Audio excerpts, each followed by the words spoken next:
Assalamualaikum warahmatullahi wabarakatuh. Salam sejahtera bagi kita semua. Kami dari kelompok 4 kelas manajemen keuangan yang beranggotakan saya sendiri yaitu Rifki Hidayat, NIM 17040304 dan rekan-rekan saya. Saya Yuda Pratama, NIM 17040313. Saya Musyafa Hawari Ahmadi, NIM 17040317. Adapun kami di sini ingin mempresentasikan materi di manajemen keuangan, yaitu tentang laporan analisis keuangan di suatu perusahaan.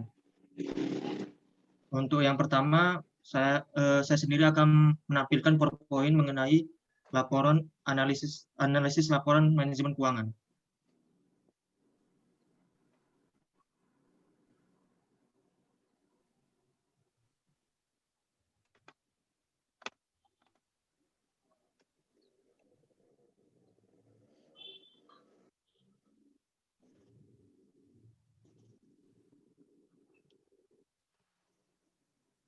Ini nampak udah.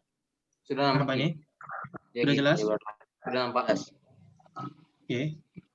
Ini merupakan PowerPoint yang saya buat mengenai analisis laporan keuangan satu perusahaan. Yang pertama itu pengertian dan tujuan laporan keuangan. Laporan keuangan adalah sarana utama bagi sebuah perusahaan untuk memberikan informasi keuangan bagi pengambil keputusan. Laporan ini menyediakan informasi secara perusahaan dalam bentuk satuan mata uang.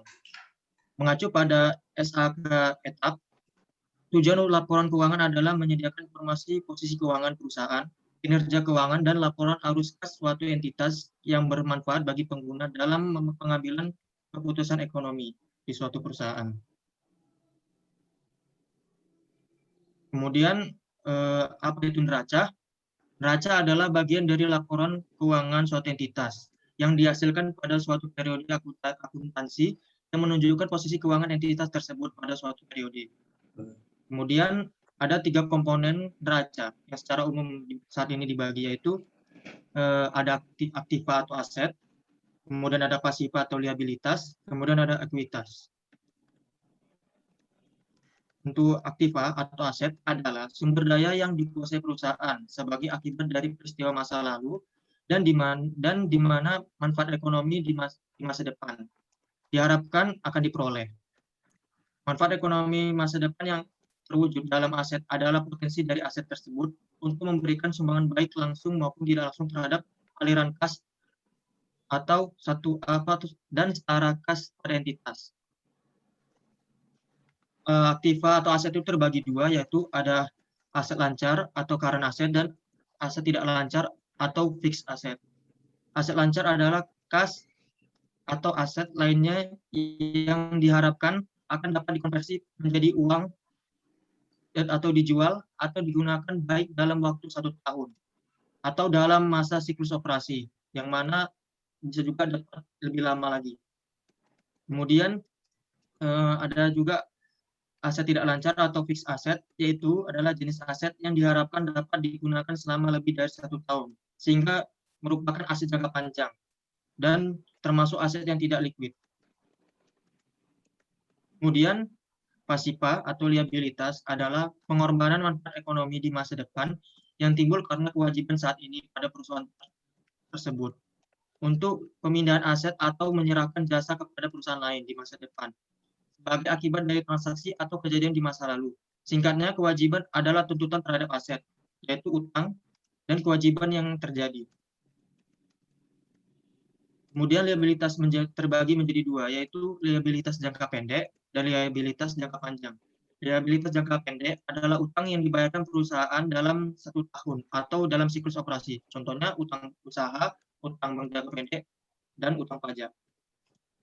Kemudian juga ada liabilitas jangka panjang, yaitu kewajiban jangka panjang yang utang yang diperkirakan tidak untuk diselesaikan atau dibayar dalam satu siklus operasi normal, tetapi merupakan utang yang jatuh tempo melalui waktu operasi normal. Contohnya itu yaitu utang pada pemerintah dan utang bank jangka panjang.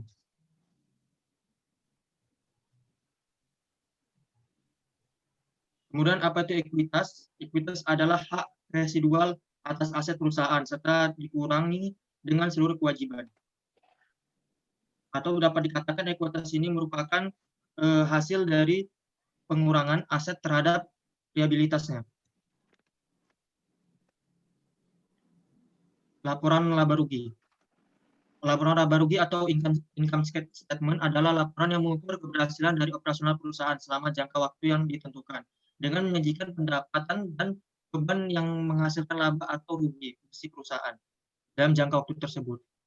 Atau berdasarkan SK etap, laba rugi adalah kinerja keuangan yang menunjukkan hubungan penghasilan dan beban dari entitas.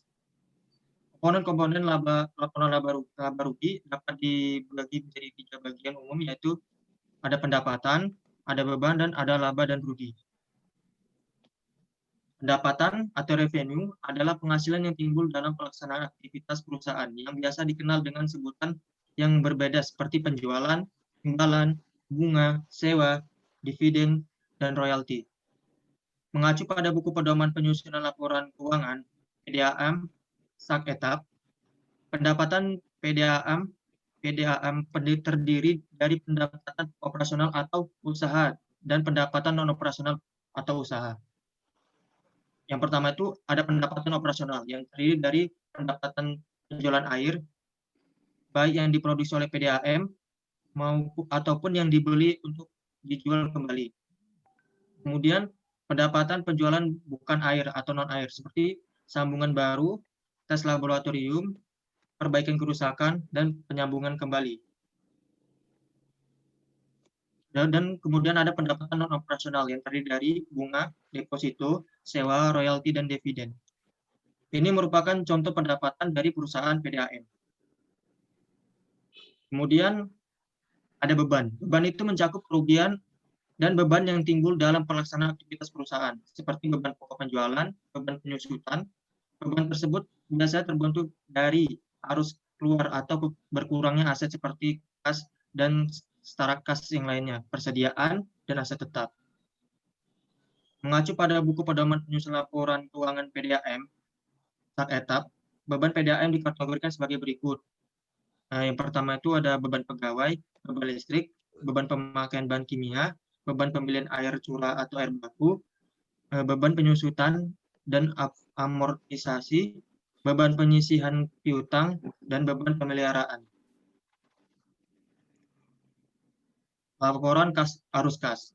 Laporan arus kas merupakan laporan yang melaporkan penerimaan dan pengeluaran kas dan perubahan bersih pada kas yang dihasilkan dari aktivitas operasi, investasi, dan aktivitas pendanaan selama periode tertentu. Aktivitas pada laporan arus kas diantaranya ada aktivitas operasi, yaitu kegiatan arus kas yang mencakup transaksi pendapatan dan beban yang mempengaruhi kas, dan transaksi lainnya, yang turut menentukan laba bersihnya. Kemudian ada aktivitas investasi, yaitu kegiatan arus kas yang mencakup perolehan dan penjualan aset tetap, perolehan dari penjualan efek ekuitas. Kemudian ada aktivitas pendanaan, yaitu kegiatan arus kas yang mencakup perolehan kas melalui penerbitan utang dan membayar kembali pinjaman. Kemudian memperoleh kas dari pemegang saham, pembelian kembali saham, dan pembayaran dividen. Kegunaan dan jenis-jenis rasio keuangan. Rasio keuangan itu dapat digunakan untuk mengetahui apakah telah terjadi penyimpangan dalam melaksanakan aktivitas operasional perusahaan.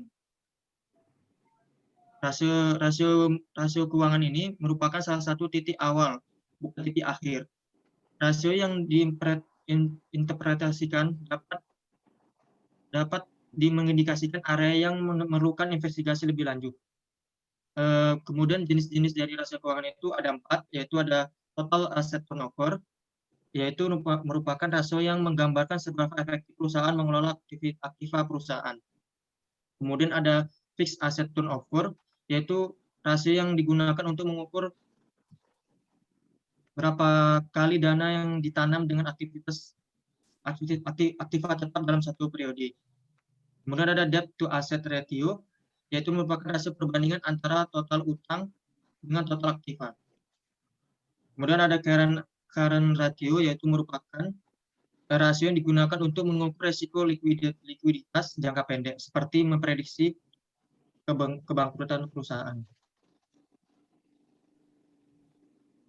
ini merupakan rumus-rumus untuk setiap rasio keuangan.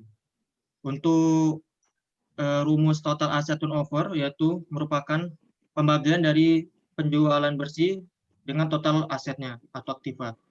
Kemudian fixed asset turnover dengan rumusnya itu merupakan pembagian dari penjualan dengan total aktiva tetapnya atau current fixed assetnya. Kemudian ada debt to asset ratio, yaitu merupakan hasil dari pembagian hutang dengan pembagian aset, total aset. Total hutang dibagi dengan total aset. Kemudian untuk rumus dari current ratio, yaitu merupakan pembagian antara aktiva lancar dengan hutang lancar. Yang merupakan presentasi dari PowerPoint yang saya buat mengenai laporan arus kas perusahaan. Selanjutnya, bagi teman-teman untuk menanggapi, dipersilakan. Baik, seperti saya dulu menanggapi ya. Saya Yuda Pratama, NIM 17040313 ingin memberi tanggapan kepada saudara Rifki.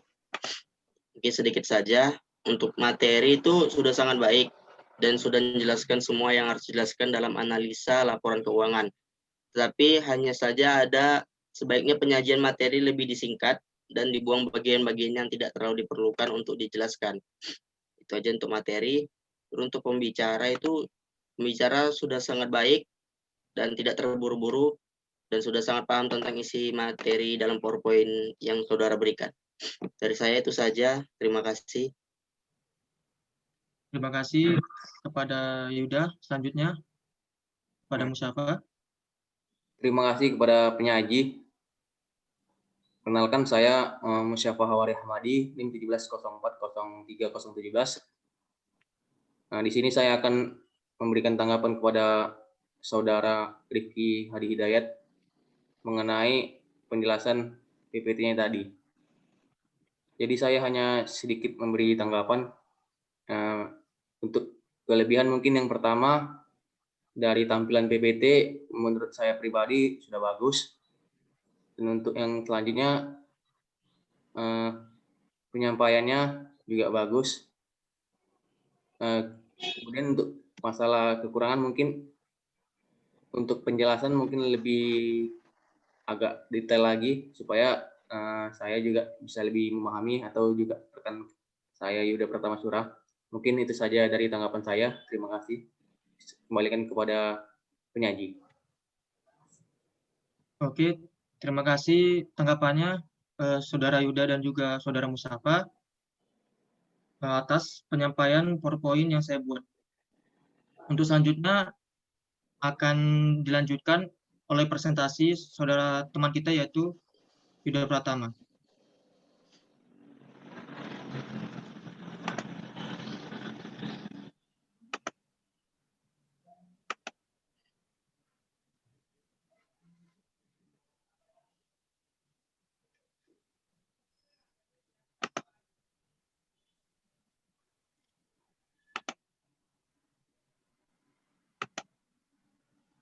Sudah nampak PPT-nya? Sudah. Sudah. Baik, saya Yuda Pratama NIM 17040313 akan mempresentasikan PPT saya yang telah saya buat mengenai analisis laporan keuangan perusahaan. Yang pertama ada pengertian dan tujuan dari laporan keuangan.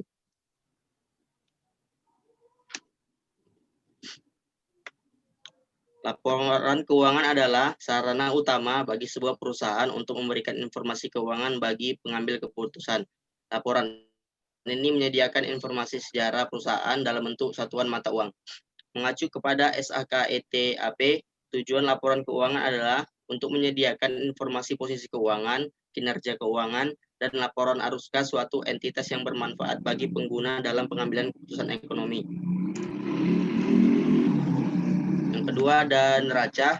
Neraca adalah bagian dari laporan keuangan suatu entitas yang dihasilkan pada suatu periode akuntansi yang menunjukkan posisi keuangan entitas tersebut pada suatu periode.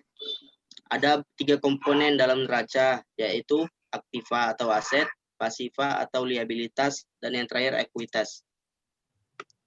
Yang pertama itu aktiva. Aktiva itu adalah aset atau sumber daya yang dikuasai perusahaan sebagai akibat dari peristiwa masa lalu dan dari mana manfaat ekonomi di masa depan diharapkan akan diperoleh.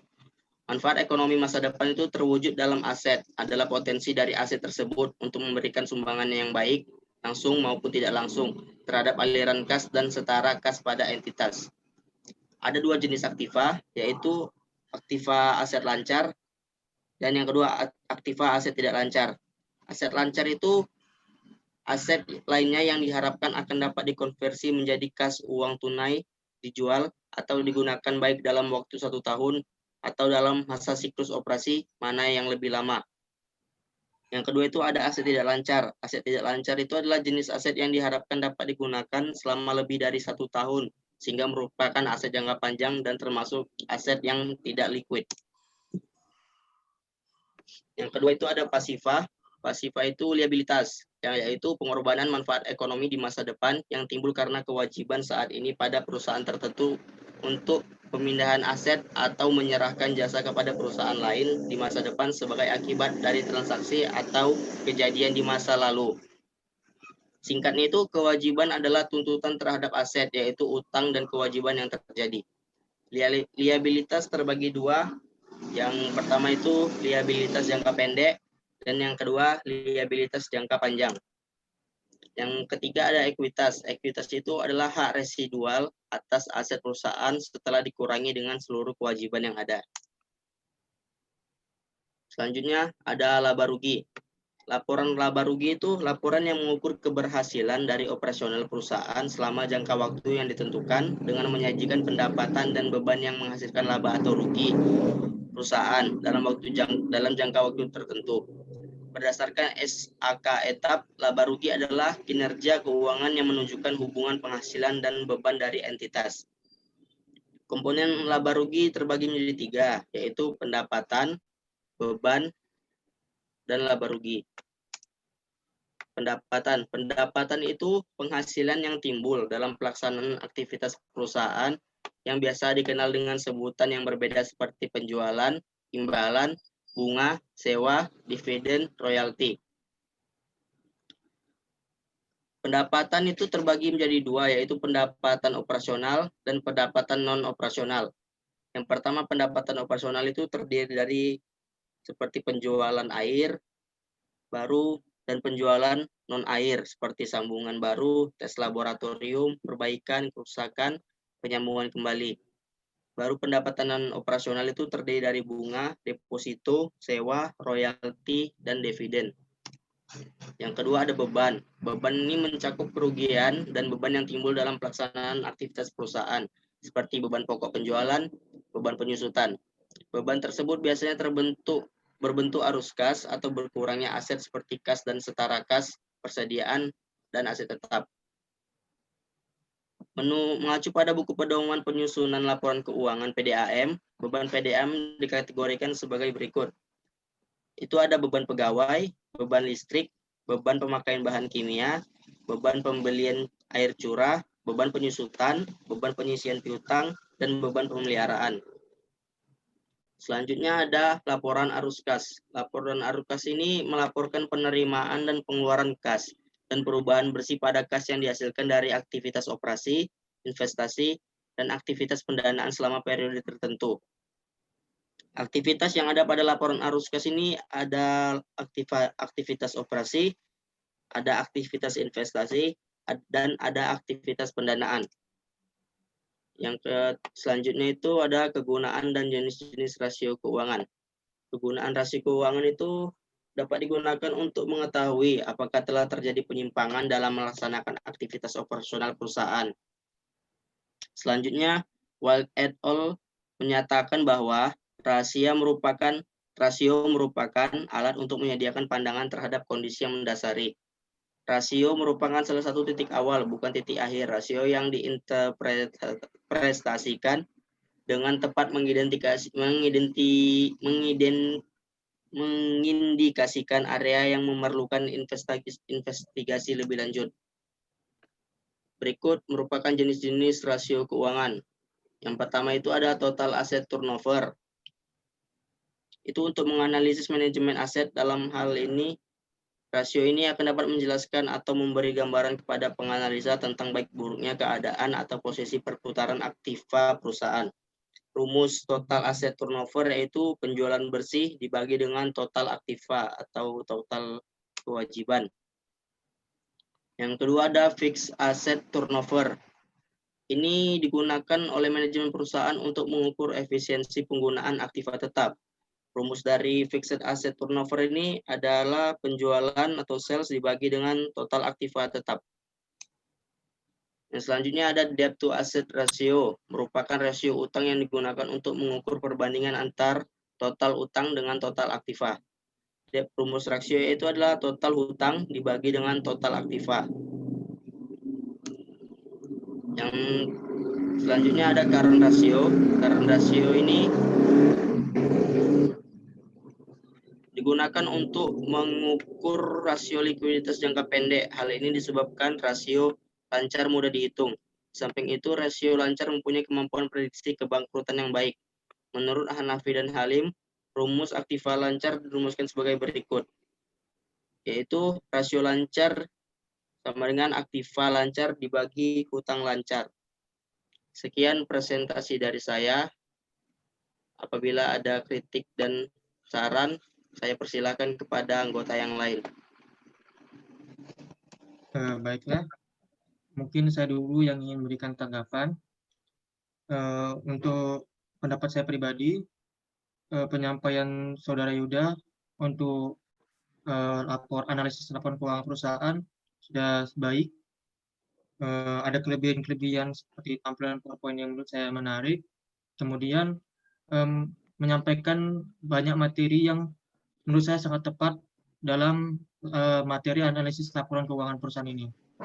Namun samping itu saya mendapatkan beberapa kekurangan, yaitu seperti menurut saya kurangnya pemberian contoh-contoh dari setiap materi, seperti misalnya contoh dari suatu neraca, ekuitas, nah begitu. Mungkin itu saja pendapat dari saya untuk Saudara Yuda.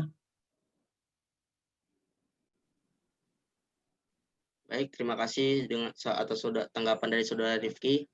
Selanjutnya saya persilakan untuk Saudara Musyafa memberi tanggapan.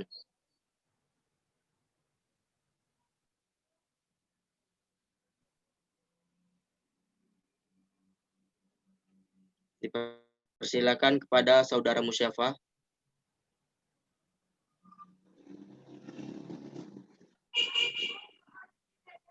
Terima kasih kepada penyaji.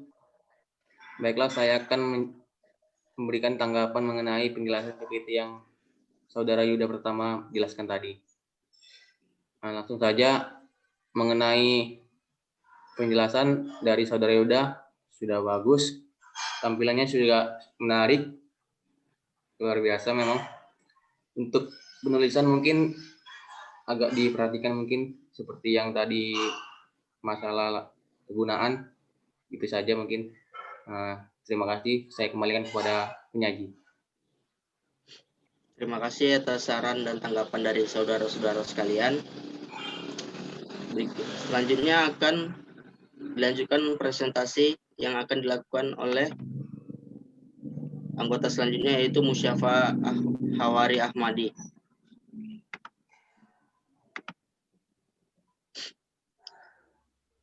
Pada Saudara Musyafa sudah bisa dilakukan presentasi. Apakah teman-teman sudah ada tampilan PPT saya? Sudah. Sudah ya.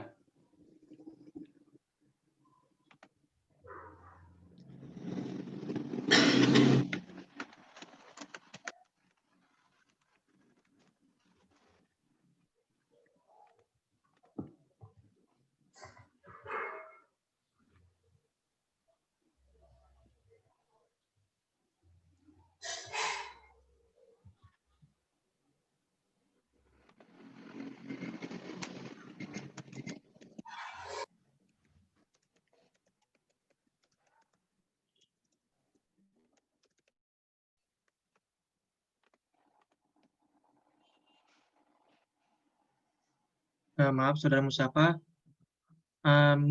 mic-nya di mute. Bisa di on kan mic-nya.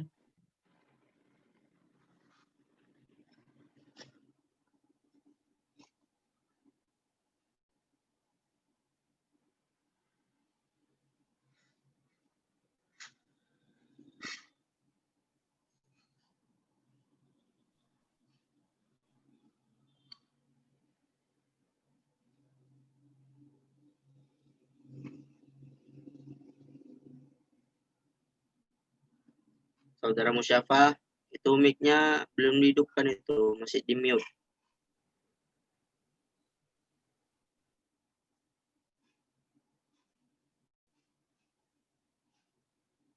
Mic-nya masih Sudah, benar. kawan-kawan?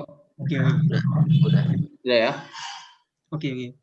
Baiklah, terima kasih kawan-kawan.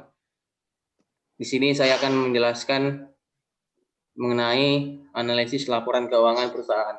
Sebelumnya, perkenalkan nama saya Musyafa Hawari Ahmadi, NIM 17040317. Saya berada di manajemen keuangan kelas A. Baiklah, langsung saja. Pengertian dan tujuan laporan keuangan. Untuk pengertiannya, laporan keuangan adalah hasil akhir dari proses pencatatan transaksi keuangan suatu perusahaan yang menunjukkan kondisi keuangan perusahaan yang tersebut pada suatu periode akuntansi dan merupakan gambaran umum mengenai kinerja suatu perusahaan. Laporan ini menyediakan informasi sejarah perusahaan dalam bentuk satuan mata uang. Selanjutnya, tujuan laporan keuangan.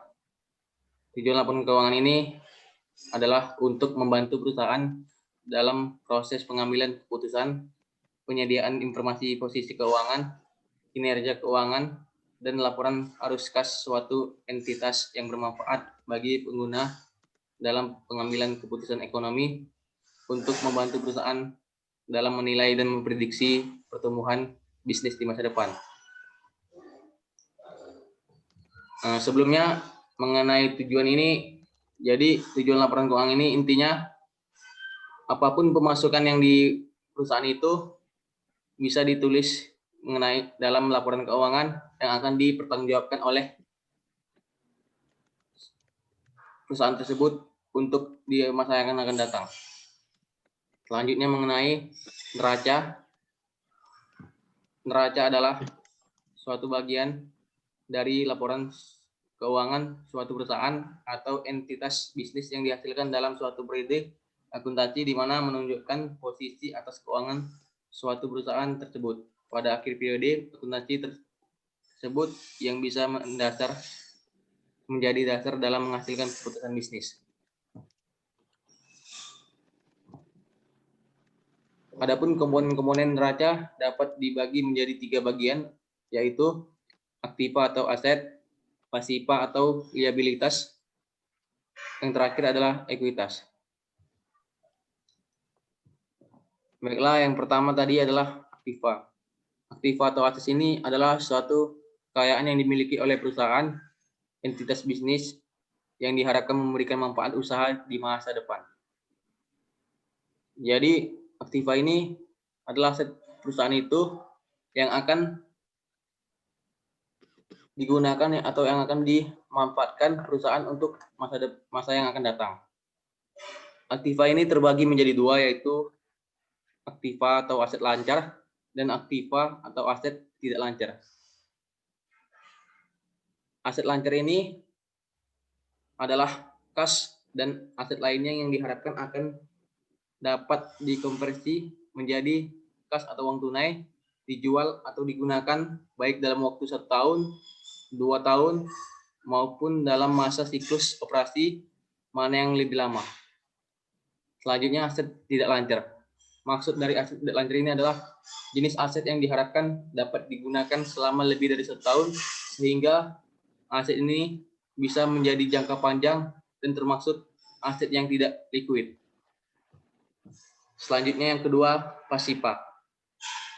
Pasiva atau bisa dikatakan juga liabilitas adalah suatu hal kewajiban pembayaran yang harus dilakukan oleh suatu entitas bisnis kepada pihak lain, baik dalam jangka panjang maupun jangka pendek.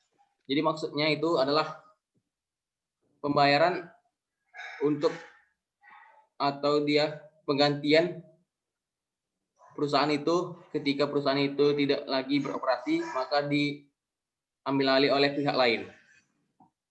Pasipa ini terbagi menjadi dua, yaitu pasipa atau liabilitas jangka pendek dan pasipa atau liabilitas jangka panjang.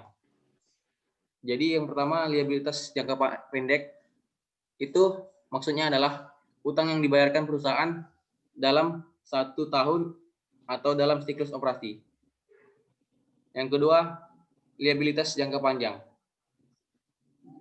yaitu kewajiban utang yang diperkirakan tidak untuk diselesaikan atau dibayar selama siklus operasi normal, tetapi merupakan utang yang jatuh tempo melebihi waktu operasi normal. Contohnya, utang kepada pemerintah dan utang bank jangka panjang.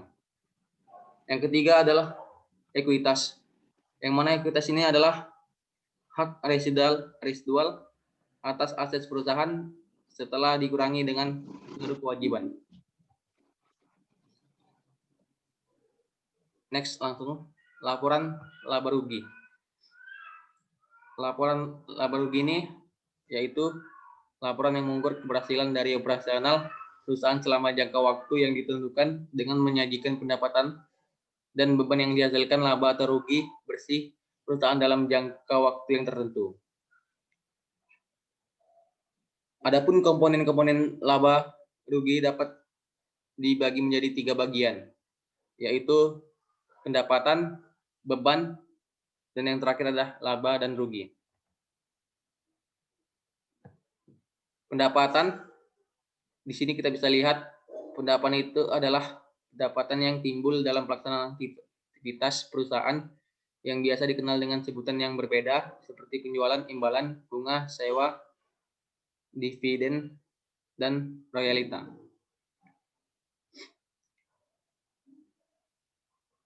Jadi pendapatan ini bisa terdapat 2 bagian, yang mana adalah pendapatan operasional dan pendapatan operasional. Mungkin bisa dilihat kawan-kawan. Yang kedua adalah beban. Beban ini menjelaskan mengenai tentang mencakup kerugian dan beban yang timbul dalam pelaksanaan aktivitas perusahaan. Contohnya seperti beban pokok penjualan, beban penyusutan. Mengacu kepada buku pedoman penyusutan laporan keuangan, beban ini dikategorikan sebagai berikut: beban pegawai, beban listrik, beban pemakaian bahan kimia, dan lain sebagainya. Laporan arus kas. Laporan arus kas ini menjelaskan mengenai tentang melaporkan penerimaan dan pengeluaran kas dari perusahaan tersebut dan perubahan bersih pada kas yang dihasilkan dari aktivitas operasional investasi perusahaan tersebut dan aktivitas pendanaan perusahaan selama periode tertentu. Adapun aktivitas pada laporan arus kas sebagai berikut. Yang pertama, aktivitas operasi. Yang kedua, aktivitas investasi. Dan yang ketiga adalah aktivitas pendanaan.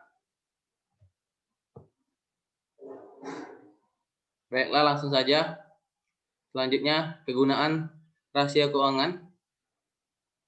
Rahasia keuangan dapat digunakan untuk mengetahui apakah telah terjadi penyimpanan dalam melaksanakan aktivitas operasional tersebut.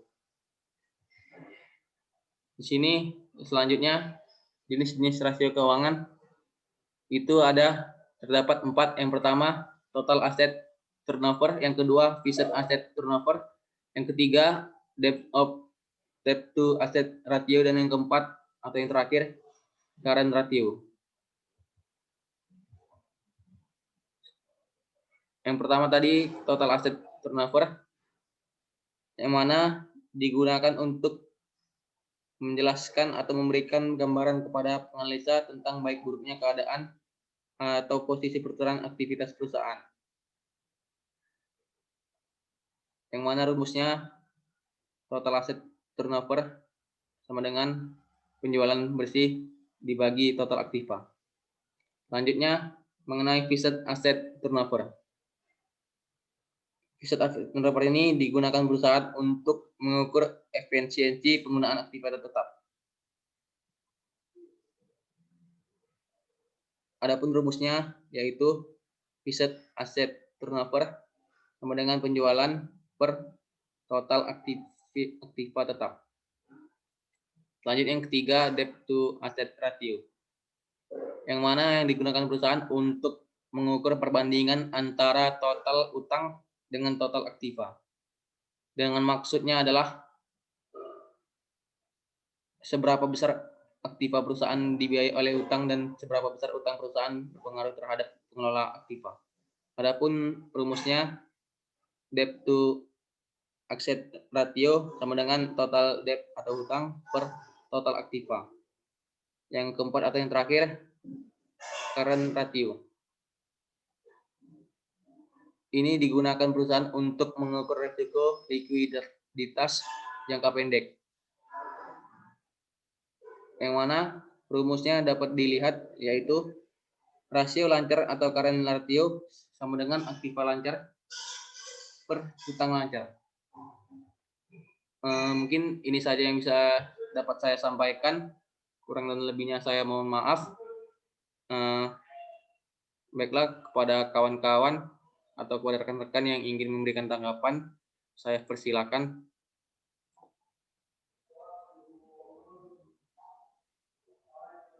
Berikan tanggapannya. Untuk presentasi dari Saudara Mustafa, menurut saya sudah baik. Tampilan PowerPoint-nya juga menarik.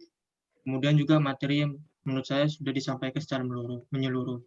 Cuma ada beberapa menurut saya menjadi kekurangan, yaitu menurut saya font hurufnya terlalu kecil, jadi sehingga agak susah untuk dilihat mungkin. Kemudian juga menurut saya tadi ada beberapa materi yang menurut saya kurang dijelaskan secara detail. Mungkin itu saja. Terima kasih. Ya, terima kasih kepada Saudara Rifki Hadidayat atas tanggapannya. Selanjutnya kepada Saudara Yuda Pertama bisa memberikan tanggapan. Baik, saya akan memberikan tanggapan mengenai materi penyaji. Materi yang dijelaskan sudah baik dan lengkap sesuai dengan yang diminta oleh pemberi tugas. Slide yang diberikan sudah sangat menarik. Hanya saja ada beberapa slide seperti yang Saudara Rifki katakan terlalu kecil tulisannya untuk dilihat. Untuk penjelasan sudah diberi sangat baik, sudah singkat tapi jelas dan sudah sangat memahami materi yang sudah diberikan. Mungkin itu saja tanggapan yang dapat saya berikan. Terima kasih. Terima kasih kepada Saudara Yuda Pertama Surah atas tanggapannya, dan juga terima kasih kepada rekan-rekan yang sudah memperhatikan PPT saya. Baiklah, langsung saja saya kembalikan kepada moderator Saudara Rifki Hadi Hidayat. Baiklah, terima kasih kepada teman-teman sekalian yang untuk telah menyampaikan presentasi mengenai laporan analisis keuangan perusahaan. Demikian video ini kami buat sebagai bentuk pemenuhan tugas kelas manajemen keuangan Teknik Industri Universitas Sumatera Utara. Terima kasih untuk semuanya yang telah melihat video ini. Kemudian juga jika kami ada kesalahan ataupun ada kekurangan dalam menyampaikan atau dalam pembuatan video ini, kami mohon maaf sebesar-besarnya. Kemudian juga jika kalian suka video ini, jangan lupa like dan tinggalkan komen dan share ke teman-teman sekalian agar video ini menjadi video bermanfaat bagi kita semua. Akhir kata, saya Rifki Hadidayat mewakili teman-teman saya dari kelompok 4 mengakhiri video ini. Terima kasih lagi dan salam jumpa. Terima kasih.